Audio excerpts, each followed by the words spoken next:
नमस्कार साथियों, मैं आपका सुनील कुमार। क्लास 10th के लिए अध्याय 1 की प्रश्नावली 1.2 का भाग 3, इसमें आपका तीसरा क्वेश्चन हम कराएंगे। क्वेश्चन में आपका तीसरा क्वेश्चन है, अभाज्य गुणनखंड विधि द्वारा निम्नलिखित पूर्णांकों के एचसीएफ और एलसीएम ज्ञात कीजिए। तो इसमें आपका पहला क्वेश्चन है 12, 15 और 21 के अभाज्य गुणनखंड विधि द्वारा एचसीएफ और एलसीएम ज्ञात करने। आपका दूसरा क्वेश्चन है 17, 23 और 29 के एचसीएफ और एलसीएम। आपका तीसरा क्वेश्चन है इसमें 8, 9 और 25 का एलसीएम और एचसीएफ। तो साथियों इसमें आपको क्या करना है, क्वेश्चन 3 है।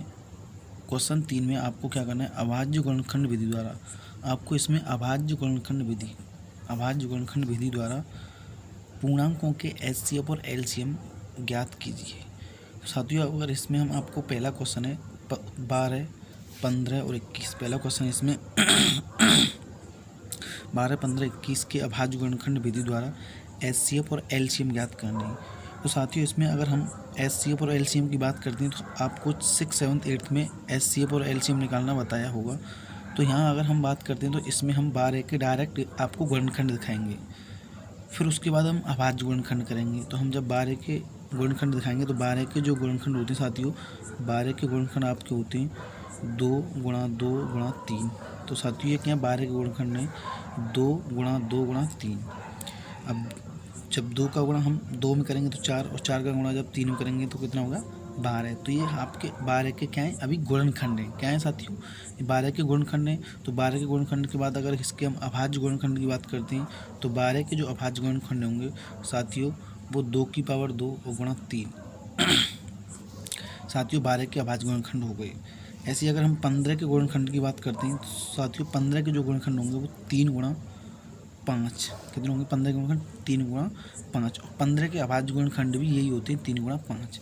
अगर हम बात करें साथियों 21 के गुणनखंड की तो 21 के जो गुणनखंड होते हैं, जो एलसीएम लेते हैं ना, एलसीएम उसी की तरह हम क्या करते हैं, इनके गुणनखंड करते हैं। तो अगर हम 21 के गुणनखंड की बात करें तो साथियों 21 के जो गुणनखंड होते हैं वो 3 गुणा 7, मतलब 3 7 21। तो 21 के भी अभाज्य गुणनखंड 3 गुणा 7 ही होता है। तो जब हम इसका ये हमारे क्या हो गए साथियों, ये 12 के अभाज्य गुणनखंड हो गए यहाँ पर 2 की पावर 2 गुणा 3। 15 के अभाज्य गुणनखंड हो गए 3 गुणा 5। 21 के अभाज्य गुणनखंड हो गए 3 गुणा 7। अगर हम इनकी जब हम 12, 15 और 21 का 12, 15 और 21 का जब अभाज्य गुणनखंड निकालते हैं तो 12 के अभाज्य गुणनखंड 2 की पावर 3, 2 की पावर 2 गुणा 3। 15 के अभाज्य गुणनखंड 3 गुणा 5 और 21 के अभाज्य गुणनखंड 3 गुणा 7। अगर इनकी हमें अभाज्य गुणनखंड विधि से क्या निकालें, एचसीएफ। जब हम इसके एचसीएफ निकालेंगे तो एचसीएफ, तो एचसीएफ क्या निकालते हैं, जिन संख्याओं में हमने 12, 15 और 21 के जो अभाज्य गुणनखंड करें उनके हम जो मिल रहा है वो क्या हुआ, इनका एचसीएफ होगा। तो देखो 12 में क्या मिल रहा है, यहाँ 3, 15 में क्या मिल रहा है 3, 21 में क्या मिल रहा है 3। तो क्या होगा, एचसीएफ जो होगा इसका अभाज्य गुणनखंड विधि से 3 होगा। 12, 15 और 21 का एचसीएफ क्या होगा 3 साथियों। अगर हम आगे बात करते हैं, आगे इसका एलसीएम जो होगा 12, 15 और 21 का, 12, 15 और 21 का जो एलसीएम होगा वो क्या होगा, एलसीएम में क्या होता है साथियों, जो मिल रहा है वो भी लेना है और जो नहीं मिल रहा है वो भी लेना है। तो इसमें देखो 2 की पावर 2 तो किसी में नहीं है तो 2 की पावर 2 भी लेना है, गुणा 3 की पावर 1, 3 की पावर 1, 3 सब में 3 की पावर 1 है तो 3 की पावर 1 लेना, गुणा 5 की पावर 1 किसी में नहीं है तो 5 की पावर 1 लेना, गुणा में 7 की पावर 1 लेना, 7 की पावर 1 भी किसी में नहीं। तो जो मिल रहा है वो भी लेना है, जो नहीं मिल रहा है वो भी लेना। एचसीएम क्या होता है, सभी को लेकर चलते हैं। एचसीएम क्या होता है साथियों, एलसीएम में हम सभी को लेकर चलते हैं और एलसीएम में जो मिल रहा है सिर्फ उसी को लेते हैं।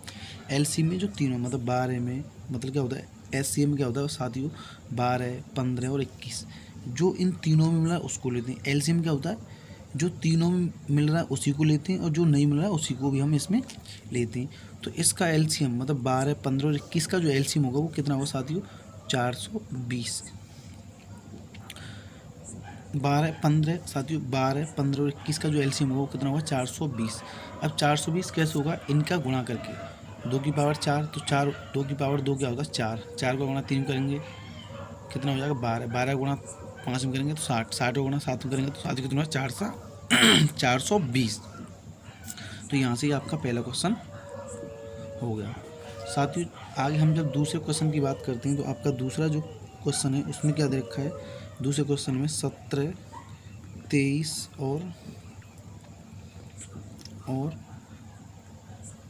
29 के अभाज्य गुणनखंड विधि द्वारा आपको क्या निकालना है, एचसीएफ और एलसीएम निकालना है।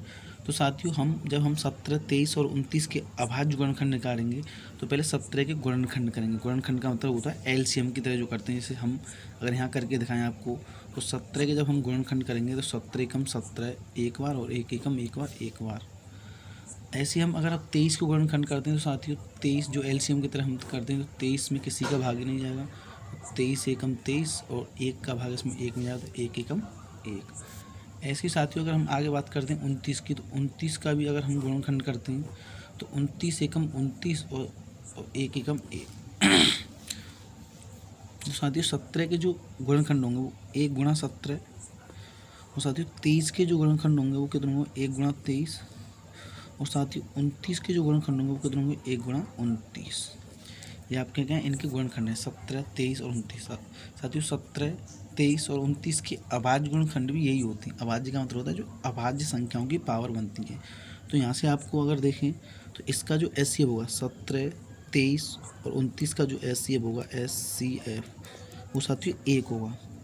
17, 23, 29 का एचसीएफ कितना होगा साथियों 1 होगा। तो यहाँ एलसीएम की हम बात करते हैं, एलसीएम तो इनका जो एलसीएम होगा वो साथियों क्या होगा 1 गुणा 17 गुणा 23 गुणा 29। तो इनका जो एलसीएम होगा तो एलसीएम क्या होता है साथियों इन सब का गुणा, मतलब 1 का गुणा 17 में करेंगे, फिर 17 गुणा साथियों 23 में करेंगे, फिर उसका गुणा करेंगे 29 में। तो गुणा करके जो आएगा इसका गुणा अगर करते हैं तो गुणा करके आता है 11,339। तो ये आपका दूसरा क्वेश्चन हो जाएगा साथियों ऐसे। ये हमारे यहाँ क्वेश्चन, पहला क्वेश्चन मैंने बता दिया साथियों, ये दूसरा क्वेश्चन है। तो ये दूसरा क्वेश्चन हमें क्या करना है, अभाज्य गुणनखंड विधि द्वारा आपको क्या करना है एचसीएफ। तो पहले हमें क्या करना है साथियों इन संख्याओं के गुणनखंड करने। गुणनखंड करने के बाद हमें इनको अभाज्य संख्याओं की पावर में लिखना है।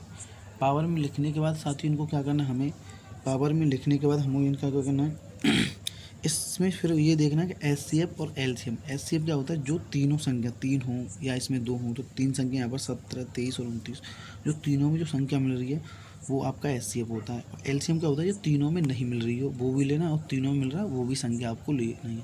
उनका गुणा करने के बाद जो संख्या थी वो क्या होता है एलसीएम होता है। तो आपका ये दूसरा क्वेश्चन भी होगा। ऐसे ही साथियों आपका तीसरा क्वेश्चन होगा, ऐसे ही इसमें क्या होगा आपका तीसरा क्वेश्चन। थैंक यू साथियों, हमारा चैनल आपको पसंद आया तो ज़्यादा से ज़्यादा लाइक करें और शेयर करें और इसको सब्सक्राइब भी करना, आपको ये वीडियो को लाइक भी करना है।